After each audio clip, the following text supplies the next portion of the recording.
எந்த ஒரு பெரிய மனிதராக இருந்தாலும் இப்போ பிரியாணி கொடுத்தா கொஞ்சம் நேரத்தில் பாத்ரூம் போவாங்க இல்லையா? இப்போ இது அவர்களுடைய தேவை. ஆனால் அல்லாஹுக்கு எந்த விதமான தேவையும் கிடையாது.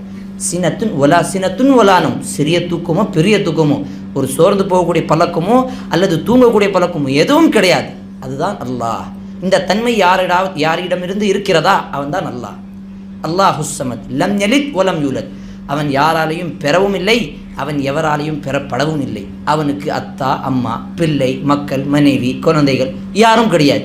ஏன் அப்படி வந்தது அப்படின்னு சொன்னால், அப்போ அவங்களையும் கடவுளுக்கு சமமாக நாம் பார்க்க வேண்டுமா இல்லையா?